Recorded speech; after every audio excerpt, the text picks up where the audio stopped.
네, 일단은 우리 어제 했던 욥기의 그 26장, 25장 거기 보면 빌닷이 독설을 날리죠. 너는 구덕이다. 야, 이거 욕을 그냥 대놓고 합니다. 너는 구덕이다 이래요. 그러니까 욥이 이제 맞받아치죠. 네가 구덕이다. 그래놓고 욥이 이제 새 친구를 딱 대고 니들이 망할 놈들이다. 그러니까 이 지금 본문은 굉장히 시적으로 우아하게 써져 있는데 우리 현대인들은 좀 심플한 걸 좋아하잖아요.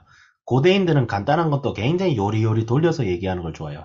고대 근동 문학의 구조가 같은 말을 반복하는 걸 굉장히 좋아합니다. 안녕?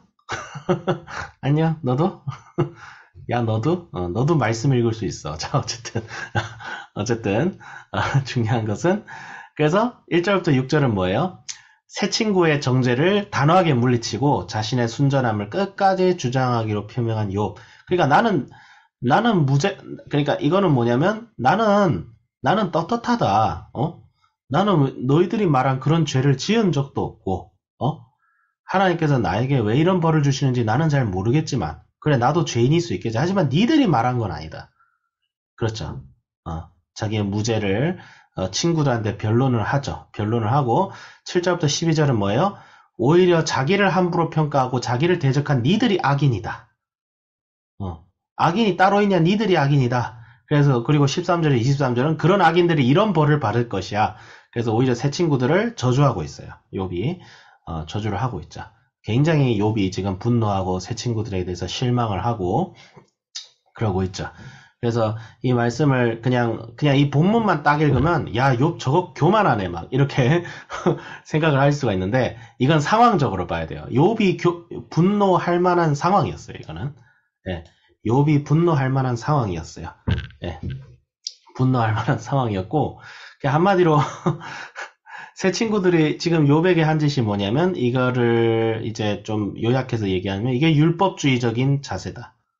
예, 율법주의적인 자세인데 그러니까 우리 성경에는 율법이 존재합니다. 성경은 우리가 예수 그리스도를 믿고 난 다음에 예수님의 사람답게 예수님을 닮아가는 삶을 계속 살아나가야 되는데 중요한 것은 그렇게 살 때에 이제 부작용, 그러니까 의도치 않는 부작용이 뭐냐면 이걸 가지고 자꾸 판단을 해요. 예. 예, 말씀에 딱 비춰보니까 이거 아닌 것 같은데 싶은 것들이 눈에 막 들어온다는 거죠. 눈에 막 들어와가지고 자기 자신도 그렇게 막 판단하고 남도 그렇게 판단하고 근데 이게 참 잘못된 게 뭐냐면 성경의 율법은 우리는 입법자의 자세가 아니라 그것을 지키는 준수하는 자의 자세로서 하나님의 말씀을 봐야 됩니다. 그러니까 하나님의 말씀이 존재하는 것은 자꾸 나를 판단하는 말이 아니라 예수님의 은혜에 힘입어서 예수님이 나를 구원해 주셨다 감사하다. 이 율법이란 것은 이제 뭐가 됐어요? 나를 정죄하는 도구가 아니라 그럼 내가 어떻게 하면 예수님의 사람으로서 더 예수님을 잘 닮아갈 수 있을까? 이거를 위해서 율법은 이제 나를 위한 조언자가 된 거예요. 율법은. 율법은 이제 나를 위한 조언자가 됐어요. 율법은 더 이상 내 위에 군림하는 자가 아니에요. 그렇지가 않아요. 근데 여전히 이제 예수님의 은혜가 그러니까 이게 왜 그러냐면 말씀은 이제 율법이 이렇게 있어 이거 지켜야 돼라는 게 있는데 나를 위해서 십자가에 달신 예수님의 은혜가 망각이 되기 시작한 거죠. 그러니까 이런 사람들 특징은 뭐냐면 자기 자신도 괴롭히고 남도 괴롭혀요. 자기 자신도 괴롭히고 남도 괴롭혀요. 남도 괴롭히고 더 나아가서 이제 말씀에 나오지 않는 영역들이 있죠. 이거를 신학적 용어로 아디아포라라고 합니다. 여기에 대해서도 엄격해요. 옷을 어떻게 입어야 된다든지 어떻게 행동을 해야 되는지 이거는 보면 된다 안 된다 막 요즘 막 보이죠. 이런 영화는 보면 안 된다. 어디 기독교인으로서 이런 걸 보냐 막 이걸 좀 뭐 경건이라는 이름으로 많은 걸 얘기하는데 제가 정리하겠습니다. 경건이라는 건 예수 그리스도의 은혜에 내가 이런 말하면 좀 죄송한데 거머리처럼 붙어 있는 게 경건이에요. 다시 한번 정리할게요. 거머리가 붙어서 떨어지지 않으려고 하듯이 예수님의 은혜를 아주 그냥 집착하듯이 붙어 있는 그게 경건이에요. 네. 그게 경건이에요. 그리고 나서 뭐예요? 예수님에 대한 감사하는 마음을 가지고 내가 말씀대로 살려고 노력하고 그 다음에 말씀에 나오진 않지만, 아, 이렇게 하는 것이 하나님 보시기에 옳겠다라고 내 마음에 나오는 그 동기와, 하나님에 대한 사랑과 이웃사랑에 대한 동기를 가지고 행하는 그게 경건인 거예요. 단순히, 아, 이렇게 하면 성경적으로, 이렇게 하면 아니야 하면서 뭔가 막 자기를 막 정죄하고 때리고, 남도 때리고, 그거 아니라는 거예요. 예. 성경에 나오지 않는 것들은 케바케입니다. 예. 그러니까 성경에 나오지 않지만, 아, 이렇게 하면 하나님이 보시기에 좋을 것 같아 라는 거는, 그건 그 사람만 적용하면 돼요. 그건 케이스 바이 케이스예요. 예. 제가 이제 전도사라서 이런 말이 참 죄송스럽지, 좀 조심스러울지 모르겠지만, 술, 담배, 그거 아디아포랍니다. 그거 막 절대적으로 틀린 거 아닙니다. 되게 웃긴 게 그 웨스트민스터 신학교라고 총신대와 자매 결연한 신학교가 있는데, 이 웨스트민스터 총장이 담배 애연가예요. 50년 전. 근데 한국에 오면 담배를 안 펴. 왜? 한국 사람들은 예수 믿는 사람이 어딜 담배를 피냐 이래가지고 웨스트민스터 총장이 자기가 그렇게 좋아하는 담배, 그 당시엔 파이프 담배죠. 메가더 장군이 막 물고 있는 것처럼. 그래서 딱 끊고 한국에 와가지고 꼭 참는데요. 왜? 우리 한국의 성도들을 위해서. 이게 뭐냐면 이게 경건인 거예요. 자기가 하고 싶은 것도 남에게 시험거리가 될 것 같으면 하지 않는 거. 예. 그게 왜 그래요? 막 자기를 때려서 이 사람이 그거 안 하는 거예요? 아니잖아요. 자기는 할 권리가 있지만 다른 사람을 사랑하기 때문에 내가 하지 않는 거. 예. 그 사도 바울이 그 뭐 제사상에 바쳐진 고기를 지적한 그게 있었잖아요. 그거는 왜 그러냐면 그게 다른 사람에게 시험거리가 될까봐 안 하는 거예요. 근데 오늘날 우리나라는 이제 이게 거기 우리 유튜브에 나오는 이정훈 교수도 똑같은 얘기를 하는데 막 반대가 됐어요. 오히려.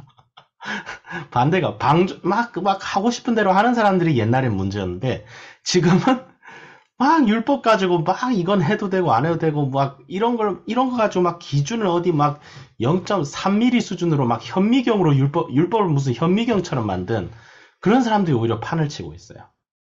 이 새 친구와 같아요, 사실은. 예. 절대 그렇게 하면 안 돼요. 물론 이제 그 사람들이 다 나쁘다 그건 아니지만 절대 그렇지 않습니다. 예. 그 율법은 판단은 하나님께서 하시는 거고, 그리고 어떤 사람에 대해서 잘못된 점을 얘기할 때도 성경에선 절차가 있어요. 먼저 그 사람의 잘못된 점을 직접 눈으로 보고 귀로 들은 사람 있죠.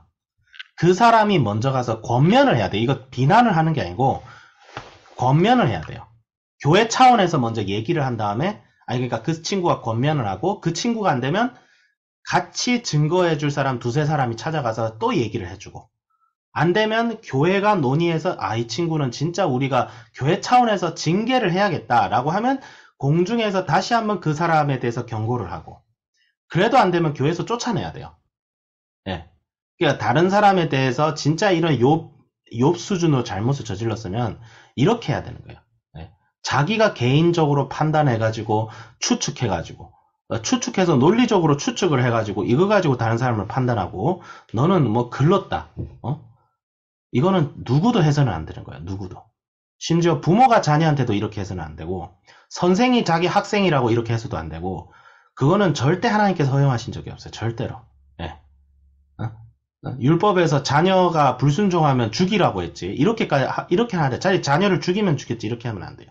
그러니까 이거는 뭐냐면, 저도 학생을 대할 때 이렇게 될 가능성이 굉장히 큰 거예요. 내가 내 사랑하는 학생들을 내가 마치 엘리바스이고 소발이고 빌닷이고 소발은 생각나면 진짜 얘는 화가 나네. 얘는 진짜 아닌 놈이야. 진짜. 어쨌든 그래서 이렇게 될 가능성이 상당히 높다. 뭐 할 때 예수님의 은혜가 망각되어지고 예수님의 사랑이 망각되어지고, 근데 말씀을 지식적으로는 많이 알아. 그럼 어떻게 돼요? 남을 비판하고 판단하고 막 설교에서 그거 알죠? 그 타겟팅 설교, 치는 설교. 특정 사람을 정말 나쁜 거예요. 그거는 어떻게 여호와의 강단 앞에서 그렇게 할 수가 있어요? 그거 잘못된 거예요. 그거 아닥과 나비우처럼 심판받아요. 그렇게 하면 나중에 절대 그렇게 하면 안 되는 것이고, 그래서 참 한비전 우리 주사랑교회의 장점이 우리는 연속 설교를 하잖아요. 그냥 말씀을 그대로 연속해서, 그거 칼뱅도 그렇게 선교했어요. 칼빈도 그렇게 설교를 했고, 종교개혁자들도 그렇게 설교를 했어요. 믿음의 선배들은. 그래서 참 말씀 가지고 사람을 이렇게 정죄를 하면 안 되겠다. 그 월권행위다. 그래서 다만 뭐예요? 이 말씀을 가지고 이 말씀에 내가 제대로 살아내지 못하는 나의 부족함을 깨달을 때 어떡합니까? 나를 막 정죄하고 그러지 말고 예수님 앞에 기도하고 저 부족합니다, 예수님. 저를 도와주시고 해주시고. 근데 막 사탄이 와가지고 네가 뭘 하나님 일을 하겠냐? 그런 거 있잖아요. 특히 내가 자녀를 교육하고 혹은 선생으로서 학생을 교육하면 막 사탄이 와서 얘기해요. 네가 뭔데 교감을 하는 거냐? 네가 뭔데? 그러면 이렇게 외쳐야 돼요. 사탄아 물러가라. 내가 내 능력으로 하는 것이 아니라 나사렛 주 예수 그리스도의 십자가의 이름으로 내가 이 일을 하는 것이다. 사탄아 물러가라. 그렇다고 외치시고. 예. 하나님께서 나를 이 자리에 세웠기 때문에 하는 거예요. 하나님 때문에 내가 선생을 하는 거고 부모를 하는 거죠. 근데 막 그 성경 가지고 막 사람을 치고, 그 사탄이 그런 짓을 합니다. 절대 오늘날 교회에서 자칫 잘못하면 일어날 수 있는 이런 거에 대해서 우리는, 당당해지고, 나 부족하다. 근데 하나님께서 나를 세웠다. 그 잘못한 거 있으면, 뭐 증거를 가져오든지, 내가 알아서 판단하든지, 그 말씀에 나오지 않는 거 가지고 제발 좀 하지 말고, 술, 담배를 하는 게 문제가 아니고, 남을 치고, 막 남을 때리고, 다투고, 지금 그게 더 문제 아니야. 나는, 대천덕 신부님도, 아이고, 술, 담배 안 하는 거 좋은데, 제일 큰 죄가 뭔지 아세요? 다른 사람 미워하는 겁니다. 이렇게 얘기해요. 다른 사람 미워하는 게 최악이에요. 그게 가장 무서운 죄예요. 어떻게 참, 그렇지가 않습니다. 그래서, 저도 남을 비판하고, 그러지 말고, 예수님의 은혜를 가지고, 스승은 많은데 아비는 한 명밖에 없다. 사도 바울이 자기 교회 교인들에게 한 얘기죠. 아비의 마음을 가지고 학생들 때 할 수 있는 그런 사람이 되겠다라고 적용했습니다. 기도하겠습니다. 하나님 아버지 감사드립니다. 참 이 말씀에 나오는 욥의 세 친구들을 보면서 그 엘리바스가 따로 있겠습니까? 우리가 엘리바스가 될 수가 있고, 우리가 소발이 될 수 있고, 우리가 빌닷이 될 수도 있음을 고백합니다. 주여 예수님의 은혜와 사랑에 힘입어 말씀이 우리를 인도하여서 우리가 더 예수님을 닮아갈 수 있는 그런 사람이 되게 하여 주시고, 말씀의 지식이 자칫 잘못하면 내가 마치 이 말씀의 입법자인 것처럼 다른 사람을 정죄하지 않고 사랑하고 기도하고 정말 치리할 일이 있으면 공동체의 증거를 가지고 공동체 차원에서 치리를 하고, 그러나 그럴지라도 그 사람을 사랑하고 그 사람을 함부로 판단하지 말고 하나님께 맡길 수 있는 그런 지혜로운 자들이 저희가 되게 하여 주시옵소서. 감사드리며 예수님의 이름으로 기도드립니다. 아멘.